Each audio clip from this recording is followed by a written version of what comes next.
দমদমের নাগরিক মন্ত্রী তাদের সবাইকে শুভেচ্ছা জানাচ্ছি।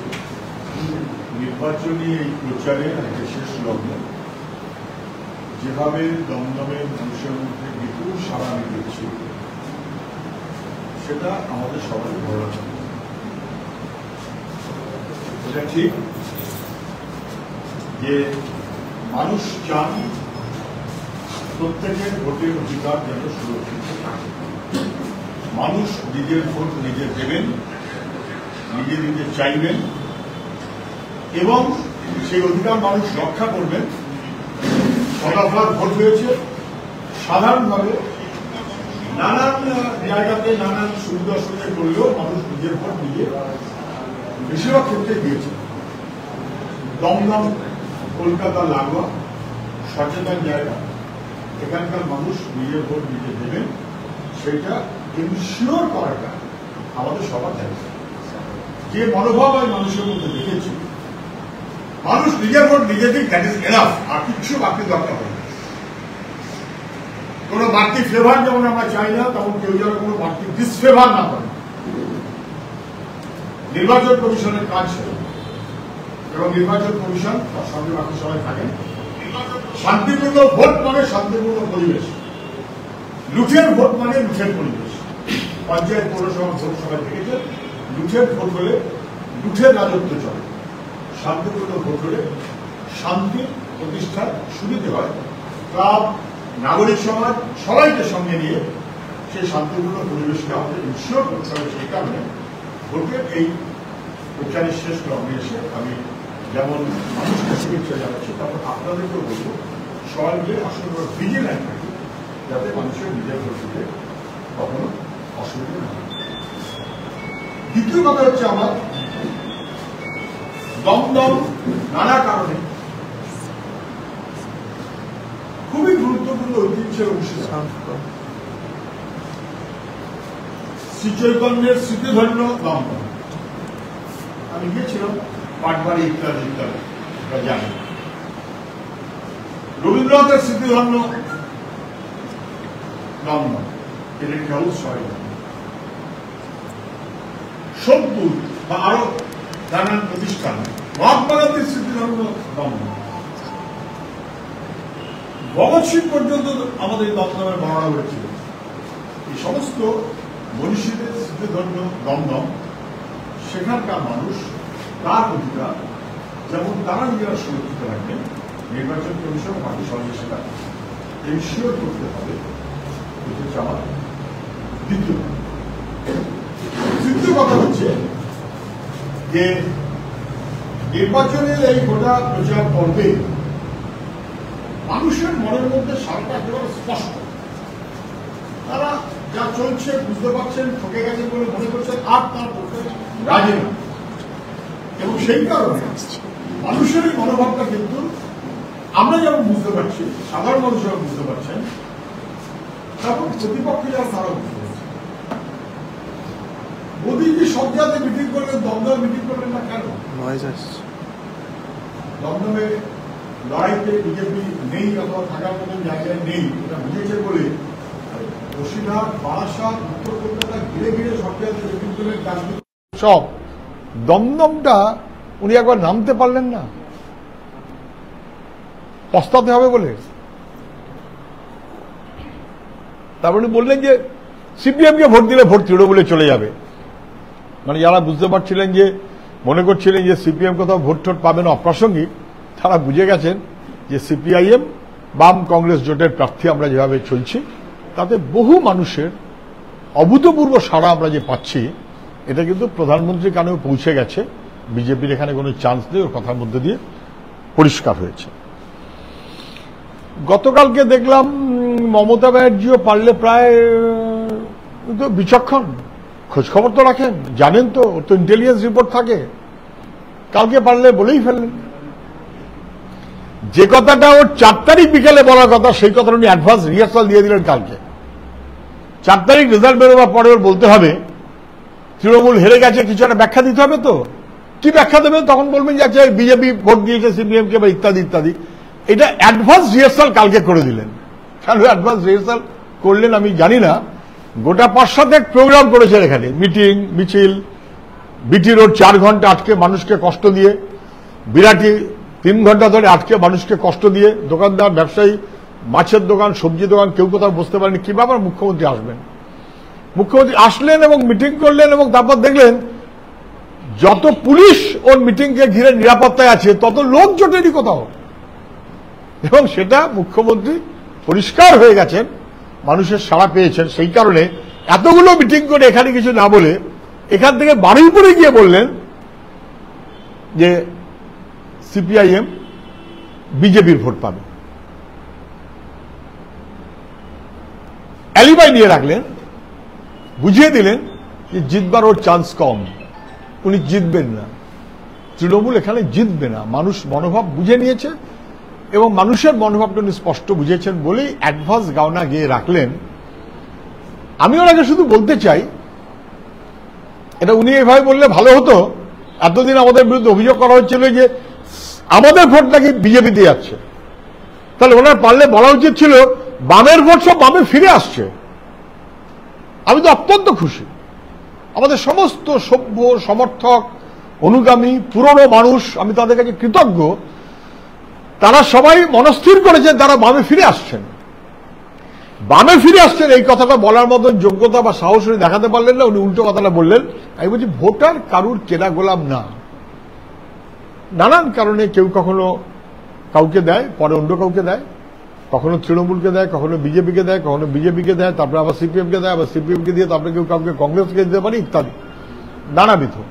মানুষকে দেখতে হয় দল হিসেবে না, দেখতে হয় মানুষ হিসেবে।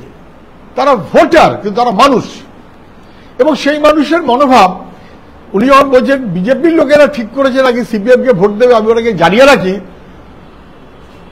যারা বিজেপিকে ভোট দিয়েছিলেন তৃণমূলকে হারাবার জন্য, তারা বুঝেছেন যে তৃণমূলকে হারাতে যদি হয় তাহলে ভোট বামেদের দিতে হবে, বাম কংগ্রেস জোটের প্রার্থী সিপিআইএমকে দিতে হবে।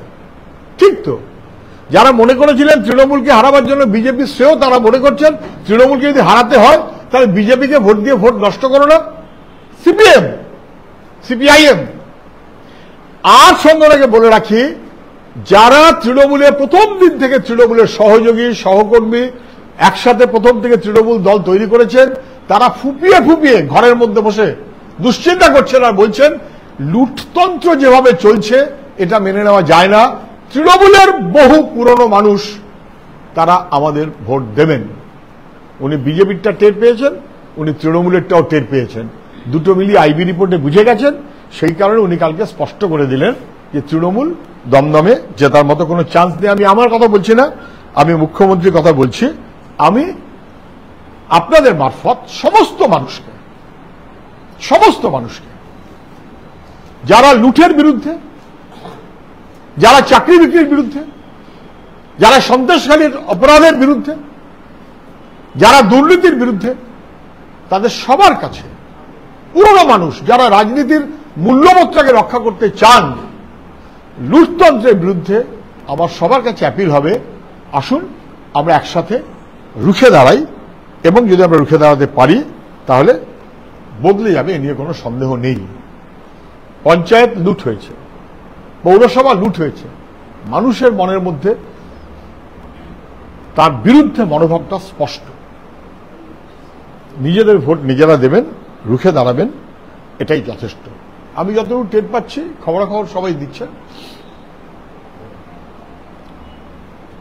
খুব বেশি গোলযোগ করার সুযোগ প্রতিপক্ষ পায়নি। পুলিশ টুলিশকে ব্যবহার করে কিছু করার তালে আছে বলে মনে হচ্ছে।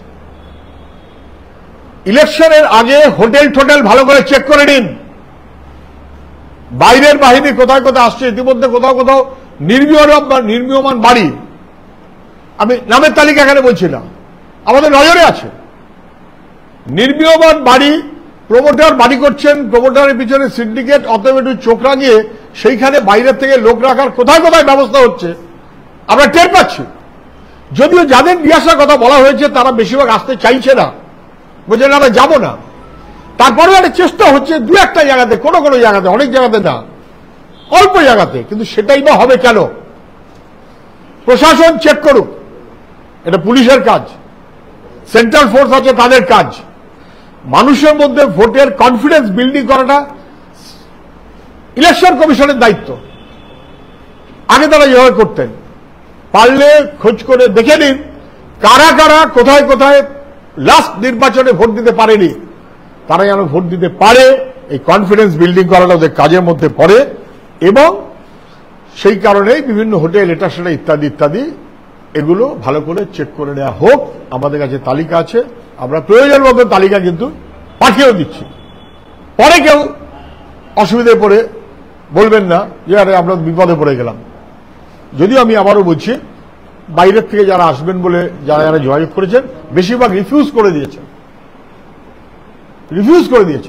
আশপাশ থেকে যেরকম দৌড়ে আসতেন সেটাও খুব একটা আসবার মতো মনোভাব এখন নেই। তা সত্ত্বেও 2, 3, 4, 6টা জায়গাতে যদি চেষ্টা করে সেটা যাতে করা না যায়, এটা স্বভাব নিশ্চিত করে দেখে নেওয়াটা উচিত।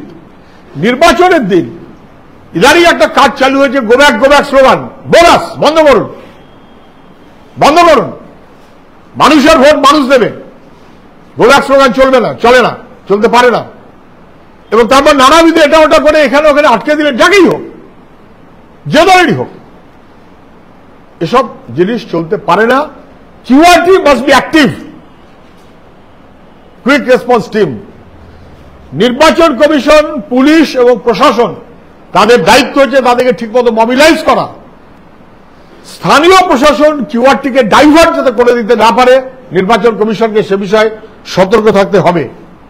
কোথাও কোথাও এরকম ডাইভার্ট করার মানসিকতা কাজ করছে, আমি আবারও বলছি, কম, অনেক কম।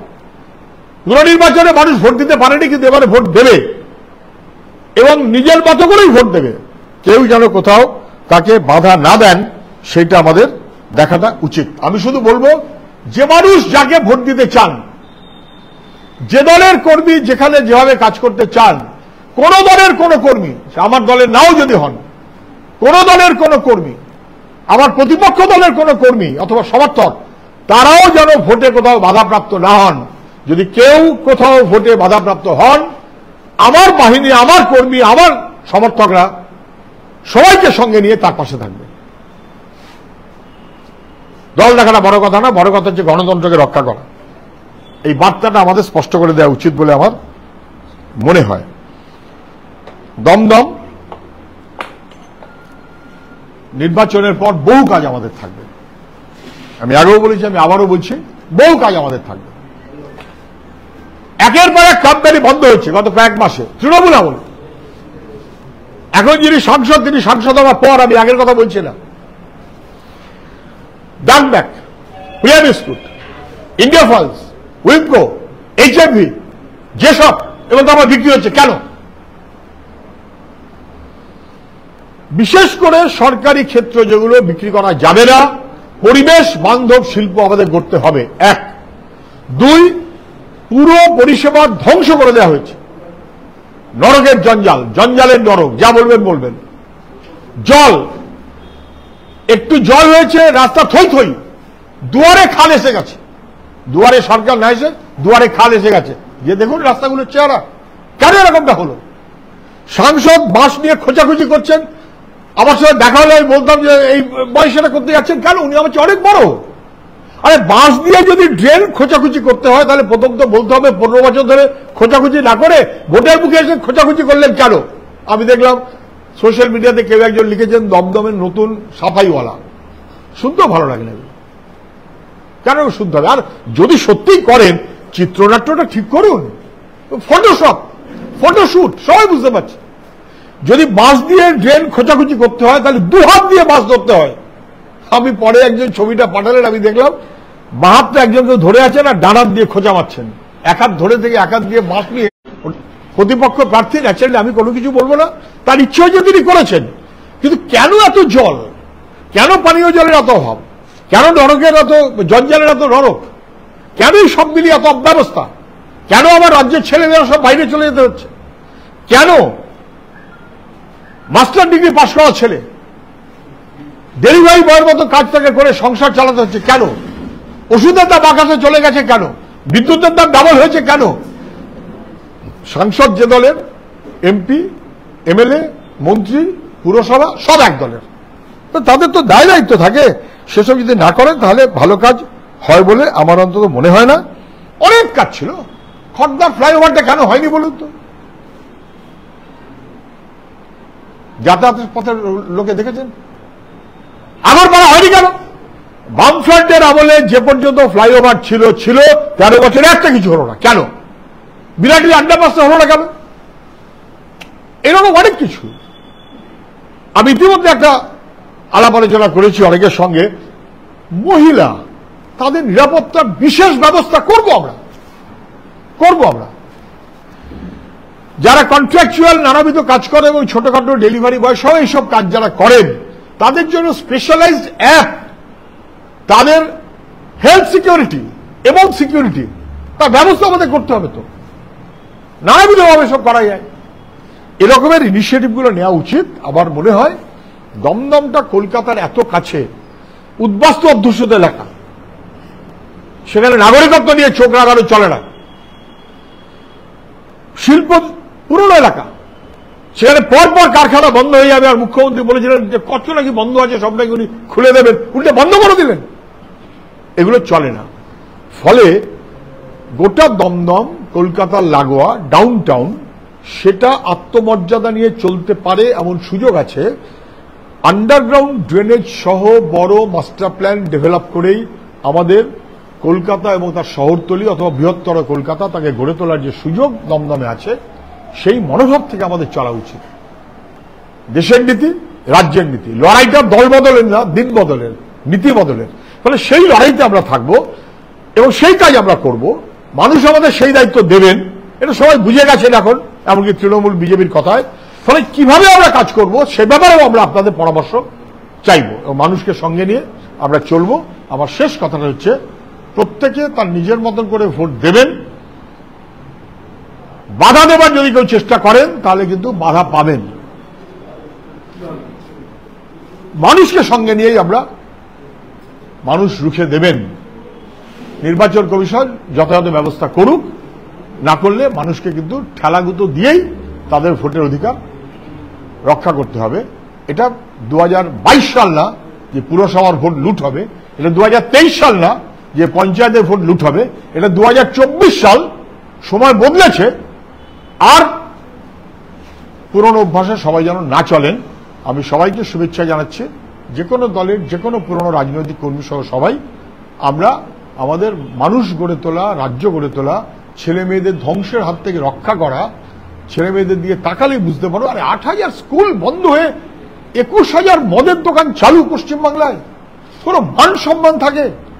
আজও কথা হচ্ছিল, প্রতিপক্ষ আমার সঙ্গে থাকা লোক নন, আজও বলছিলেন, বিশ্বাস করুন বাইরের রাজ্যে গেলে আর লজ্জা হয় আমাদের সম্পর্কে। এখন তারা যা বলে শুনলে লজ্জা হয়। ফলে এখান থেকে বাংলাকে রক্ষা করতে হবে। দমদমের মানুষের কাছে আমি কৃতজ্ঞতা প্রকাশ করছি, তারা যেভাবে নির্বাচনী গোটা প্রচার পর্বে সাহায্য করেছেন, সঙ্গে থেকেছেন, শুভেচ্ছা জানিয়েছেন। তাদের হাসি মুখ, চওড়া কপাল দেখে হয়ে যাচ্ছে, যেটা এখন মোদিজিও বুঝতে পারছেন, মমতাজিও বুঝতে পারছেন, বিজেপি তৃণমূল না, মানুষকে সঙ্গে নিয়ে আমরা চলব। এই কথাটা আপনাদের মারফত আমি আরেকবার সমস্ত মানুষকে শুভেচ্ছা জানানো এবং সবাইকে অ্যালার্ট করা, নিজের ভোট নিজে দেবার আপনাদের মারফত আমি সেটাই চাইছি। এবং আপনারাও নির্বাচনের দিন সক্রিয়ভাবে দেখে নিন, যে দলের যে হোক, প্রত্যেকটি মানুষের ভোটের অধিকার যেন সুরক্ষিত থাকে। যার যা প্রশ্ন থাকবে প্রশ্ন দেবো, এক এক করে করুন। আপনি বলছিলেন তালিকা সব তৈরি আছে আমাদের কাছে, আন্ডার কনস্ট্রাকশন বিল্ডিং এর মধ্যে কি আছে। আমি বলছি খগেন মুর্মু ভোটের আগের দিন এবং ভোটের দিন নির্বাচন কমিশনকে 5 জন তৃণমূল নেতার নাম দিলেন এবং বললেন গ্রেফতার করতে হবে। সুজন চক্রবর্তী কোন দমদমের তৃণমূল নেতার নামে তালিকা তৈরি করছে যারা বাইরে থাকলে ভোটটা প্রভাবিত হতে পারে না? আমি শুধু আইন যা আছে সেই অনুযায়ী চলুক এটাই চাই। যারা এখানকার বাসিন্দা নন, তারা যে পোস্টে থাকুন না কেন, তারা নির্বাচনের দিন অ্যালাউড নন, জানেন সবাই। সিকিউরিটি নিয়ে যারা চলেন, যারা এখানকার ভোটার নন, তারা এখানে অ্যালাউড নন। ফলে সেইটা নির্বাচন কমিশন তার আইন অনুযায়ী চলুক, তার বাইরে কিছু না। আমি তার চাইতে বাড়তি কিছু চাই না। আমি যাকে যতটুকু যেমন বলার, যেমন পেয়েছি আমি তেমন নিশ্চয়ই বলেছি। আপনার ভোটের সাথে একটা বাই ইলেকশন উপনির্বাচন রয়েছে, এটা কি প্লাস হবে না মাইনাস হবে? একটা কোথায় দাঁড়াবে? একটা মানুষকে দুটো করে ভোট দিতে হবে, একটা মানুষকে দুটো ভোট দিতে হবে, সেটা যে দলকে দিন দেখানো তাকে দুটো করে ভোট দিতে হবে। ফলে এটাতে কোনো আলাদা করে ইতর বিশেষ ফারাক কিছু হয় না। কিন্তু আমি বিশ্বাস করি বরানগর সেখানকার মানুষ তৃণমূলকে জিতিয়েছিলেন, এখন সেই তৃণমূলের প্রার্থী বিজেপির প্রার্থী লোকসভায়, তৃণমূলের অন্য প্রার্থী হয়েছে। এ দায়িত্ব মানুষের নয়, তাদের কেন এই বাই ইলেকশন করতে হলো? এ দায়টা মানুষের নয়।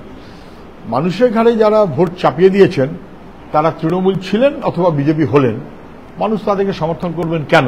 এক। আর দুই, বহু বছর পর ওখানে বিধানসভায় বামফ্রন্টের তরফ থেকে যে লড়াই হয়, বাম কংগ্রেস ঐক্যবদ্ধভাবে কাস্তে আন্দোলনের সিম্বল নিয়ে লড়াইয়ের যে সুযোগ পেয়েছেন, বরানগরের মানুষ সেটাকে পজিটিভলি নেবেন এবং সেটা বিধানসভা লোকসভা দুটো নির্বাচনকেই সাহায্য করবে। তো বাহিনী আমি কোনোদিন কখনো বলিনি কত আসবে কত আসা উচিত, কখনো কোনো কমেন্ট করিনি। ফলে তা নিয়ে আমার সন্তুষ্ট অসন্তুষ্টের কত কথা না। হাউ ডু দে পারফর্ম, তারা কি যেভাবে কনফিডেন্স বিল্ডিং করা উচিত সেটা করছেন, যেভাবে ডমিনেট করা উচিত সেটা করছেন, চোখ রাঙাবার ব্যবস্থা যদি কেউ করেন তাকে কি চেস করছেন? কোথাও চেস করছেন আমি শুনেছি, সব জায়গায় করছেন কি? নির্বাচনের দিন সবাই তার ইচ্ছা অনুযায়ী ভোট দিতে পারবেন, এইটা গ্যারান্টি করাটাই কমিশনের কাজ অথবা বাহিনীর কাজ। তারা সব কতটা করছেন নির্বাচনের পর্ষা হয়ে যাবে, এখনো পর্যন্ত মোটামুটি কাজ তারা করছেন, এটুকু বুঝতে পারছি। কিন্তু স্থানীয় প্রশাসন তাদের ডাইভার্ট করতে চাইছে, এই ফাঁদে যেন তারা পা না দেন।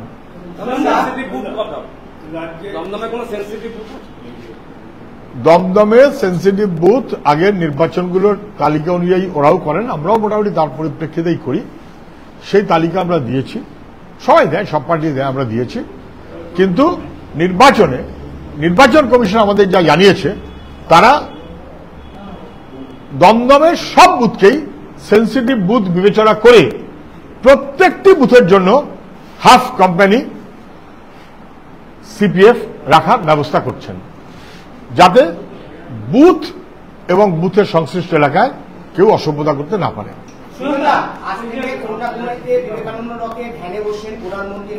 দমদমটা হয়ে যাক, তারপরে বিবেকানন্দে যাই। দমদম আর কিছু আছে থাকলে বলে ফেলেন। যেমন আমি সবার কাছে অনুরোধ করছি, নির্বাচনের দিন কেন কোনোদিনই চরম করে ঢাক বাজাবার কথা কারুর বলা উচিত নয়। চরম করে ঢাক বাজাবার কথা বলেছিলেন তৃণমূলের অনুব্রত মণ্ডল প্রকাশ্যে, গুরবাতাসা। তিনি এখন তিহার জেলে, যে দলের লোকই হোক না কেন, তিনি চরম করে ঢাক বাজাবার কথা বললে, উনিও তৃণমূল ছিলেন, এখন বিজেপি হয়েছেন, তাকেও কিন্তু বুঝতে হবে যে চরম করে ঢাক বাজাবার কথা মানুষ পছন্দ করে না। মানুষ শান্ত সৌম্য, সবাইকে সঙ্গে নিয়ে সহযোগ এবং সংযোগের মনোভাবে চলতে চায়। ফলে চরম ঢাক বাজানো এসব স্লোগান যেন ভুলে যায় যারা দিচ্ছে, ওটা ঠিক না। পাটিহাটিতে সৌগত রায় আজকে শেষ প্রচারে বলেছেন যে বিমান বসু আমার বাবার বয়সী, আমার ৭৭, বিমান বসু ৮৫। তো সেই জায়গা থেকে সিপিএম বলছে লাল ফেরাও হাল ফেরাও। এই জায়গা থেকে বিমান বসুর যা বয়স হয়েছে, সেই জায়গা থেকে এই সমস্ত মানুষ সিপিএম এর প্রথম শ্রেণী তাদের থেকে সিপিএম মানুষকে ভোট দেবে না। এবং তিনি এটাও কটাক্ষ করেছেন যে সিপিএম কে মানুষ ভরসা করবে না, একটাই পার্টি যার নাম তৃণমূল কংগ্রেস। আমি এই কথাটা কি সৌগত বলেছে আমি জানি না, কিন্তু আপনার কথা শুনে মানেটা স্পষ্ট হলো না। তাহলে ওর কথা কিন্তু দুটো লজিক হয়। বিমানবাবু যদি যা উনি বলেছেন, আপনি যা বলছেন, ৮৫ বছর বয়স ওনার বাবার বয়সী। কেন? কারণ ওনার বয়স ৭৭, ৮ বছর বেশি বয়স হলে বাবার বেশি হয়ে যায়। তো ওনার ৭৭ বছর বয়স, আমার ৬৫ বছর বয়স। উনি কি আমার দাদু? আমি জানি না কি বলছেন।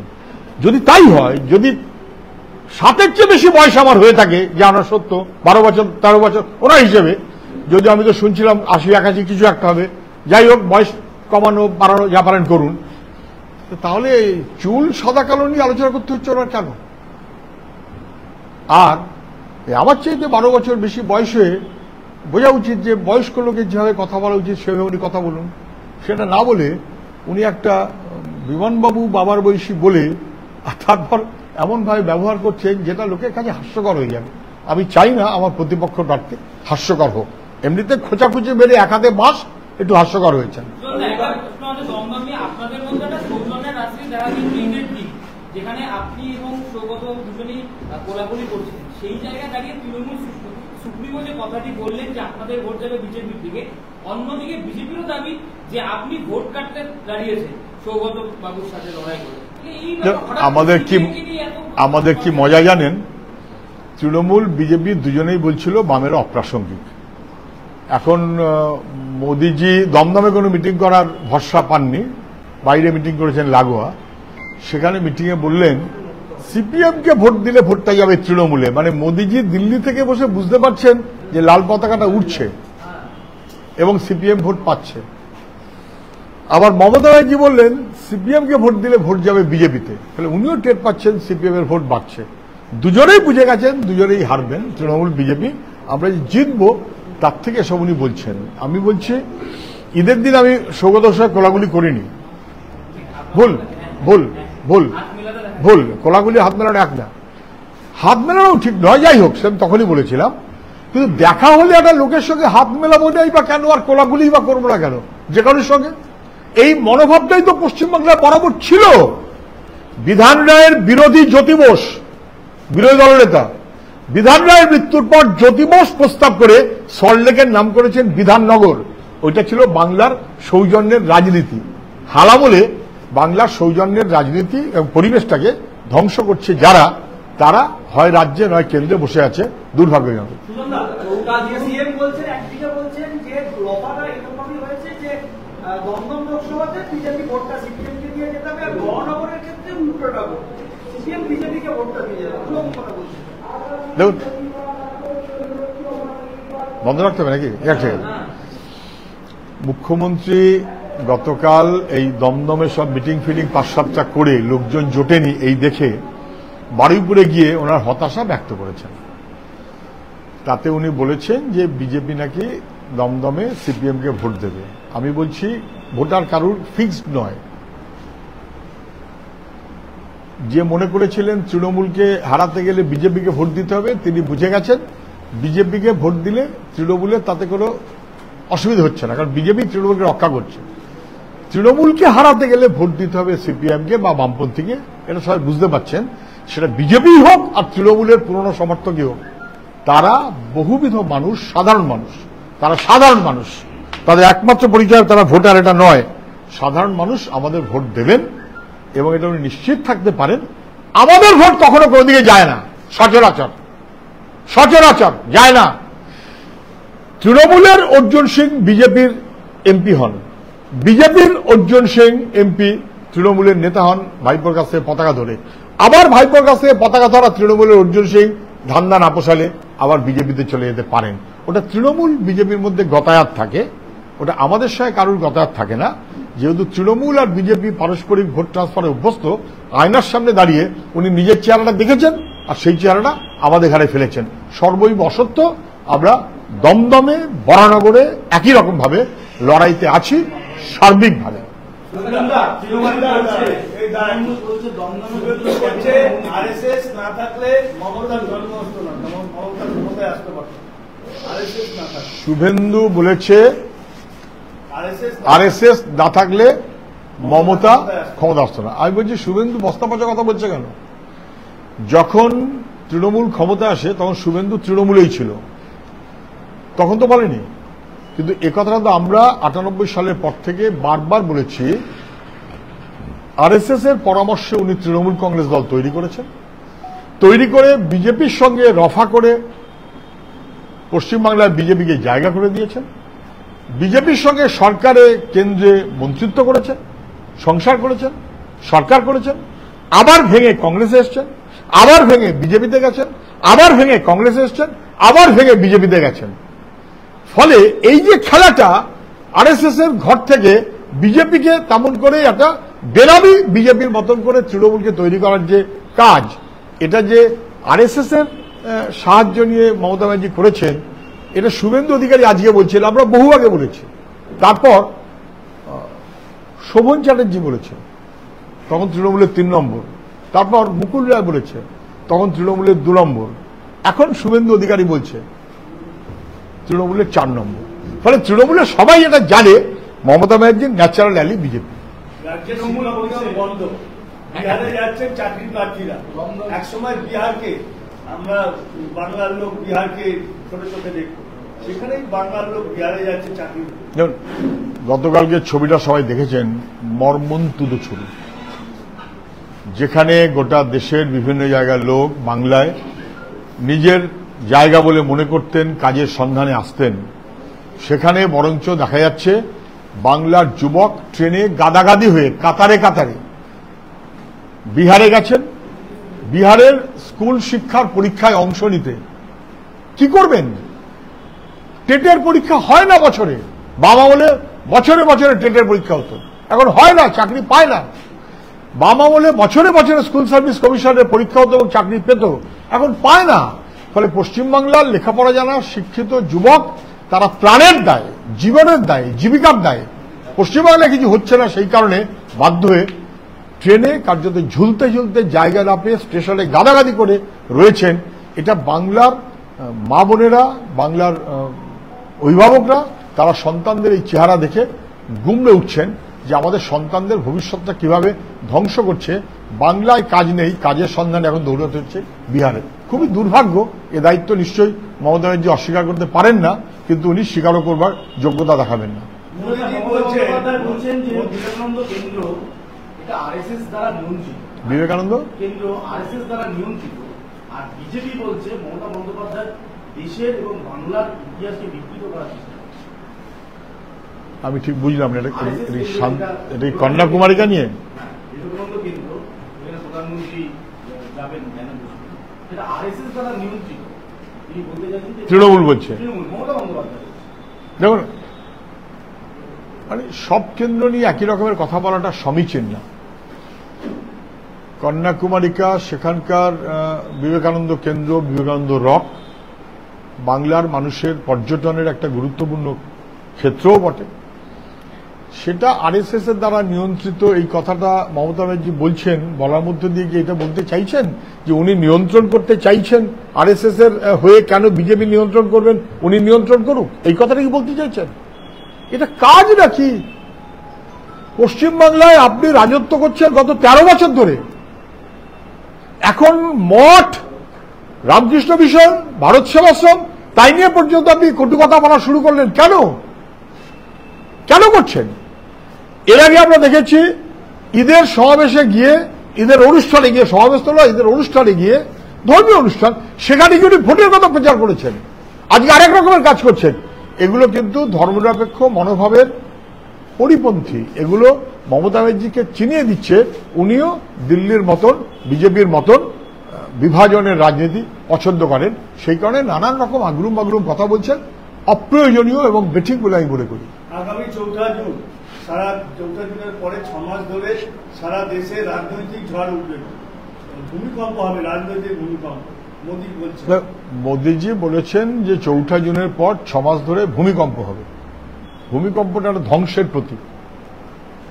প্রধানমন্ত্রী এখন যিনি, তিনি তখন প্রধানমন্ত্রী থাকবেন না আমরা সবাই জানি, কিন্তু তিনি বলছেন 6 মাস ধরে ভূমিকম্প হবে, ধ্বংসের রাজনীতি চলবে। মানে নাকি? দেশের সর্বনাশ করার শক্তি যদি প্রধানমন্ত্রী হয়, ভূমিকম্প চান, ধ্বংস চান, এমন শক্তি যদি প্রধানমন্ত্রী হয়, তাহলে সেটা মানুষের কাছে খুবই বিপজ্জনক, এ নিয়ে কোনো সন্দেহ নেই। কিন্তু আমি বলছি উনি ভূমিকম্প মানে কি বলতে চাইছেন? গত 10 বছর ধরে উনি সরকারে আছেন, মানে কিছু অ্যাকশন ট্যাকশন দেবেন, দুর্নীতির বিরুদ্ধে কিছু করবেন? 10 বছর করেননি কেন? এনাফ সময় আপনার কাছে ছিল, বরং দুর্নীতিকে প্রশ্রয় দিয়েছেন। মেহুল চোকসিরা, প্রধানমন্ত্রী এবং তার সহযোগীরা দেশকে লুট করেছে, সবচেয়ে বড় অপরাধী তারা, তাদের মাথায় প্রধানমন্ত্রী। মুসলিম ভোটই মমতা বন্দ্যোপাধ্যায়ের ভরসা। সেই মুসলিম ভোটের জন্য মমতা বন্দ্যোপাধ্যায় জিহাদ করতে চাইছেন। এমনকি হুমায়ুন কবির এত বড় একটা কথা বলে ফেললেন, তারপরও তৃণমূল তার বিরুদ্ধে ব্যবস্থা নিল না, বলছেন মোদী। মোদীজি গতবার ভিজিট করেছে, বলে চলে গেছে। আমার নতুন কথা কি আছে? মোদীজি যা বলেছেন ঠিক কথা বলেছে, অসভ্যের মতো বলেছে। হিন্দি জামাত কিসের দখল? এটা প্রধানমন্ত্রী পদবাচ্য নয়। মোদীজিকে নিয়ে বেশি কথা বলতে আমার পছন্দ হয় না। সারা দেশের সবচেয়ে বেশি বেকারি মোদীজির অবস্থা। সারা দেশে সবচেয়ে বেশি লুট, ব্যাংক লুট মোদীজি আছে। গত 10 বছরে দেশে নতুন কোন রাষ্ট্রায়ত্ত বড় শিল্প অথবা বড় প্রতিষ্ঠান তৈরি হয়নি মোদীজির আমলে। উনি চেয়েছিলেন ওয়াদা সরকার বন্ধ করছেন, তৈরি করছেন, চলবেন। বলছি যে উনি মোদীজি তিনি রবীন্দ্রনাথের কবিতা বলছেন, যেহেতু মমতা গায়কে বহিরাগত বলছেন, এটি পাল্টা ন্যারেটিভ কৌশল। এই বহিরাগত অন্তর্গত যেভাবে আলোচনা হয় মাঝে মধ্যে এটা আমি পছন্দ করি। অর্জুন সিং তৃণমূলে থাকলে অন্তর্গত, বিজেপিতে গেলে বহিরাগত, আবার বিজেপি থেকে তৃণমূলে আসলে অন্তর্গত, আবার তৃণমূল থেকে বিজেপিতে গেলে বহিরাগত। এটা কখনো ভালো লক্ষণ নয়, এভাবে দেখা উচিত নেই। তবে প্রধানমন্ত্রী যেভাবে এই একটু বিজেপি বরাবর পথ বিরোধী এটা সবাই জানে, কিন্তু বিজেপি যে বাংলা বিরোধী, বাংলা সংস্কৃতি বিরোধী, এটাও সবাই মিলে গেছে। কেন ওই রকম ভুল ভাল বাংলা কথা বলার দরকার নেই? মানে বলতে উনি ওই যে কেউ বোধ লিখে লিখে দিয়েছে টেলিগ্রামে দেখে শুনে সব বলছেন বাংলার অর্ধেক কথা ভুল। ভুল কেন করছে? ওর মধ্যে যে বাংলা ভাষাকে অসম্মান করা হয়, কেউ বলেনি যে ওটা বাংলাকে ভাষা দিতে হবে। আর বাংলায় ভুল শব্দ উচ্চারণ করার মধ্য দিয়ে বা ভুল শব্দ বলার মধ্য দিয়ে এর আগেও করেছিলেন, বিবেকানন্দ নাম বুঝলে দিয়েছিলেন, তার মধ্যে দিয়ে বলছে বাংলাকে অসম্মান করা। আসন্ন লোকসভা নির্বাচনে রাজ্যের প্রতিটি প্রান্তে বামফ্রন্ট প্রার্থীদের জয়ী করুন।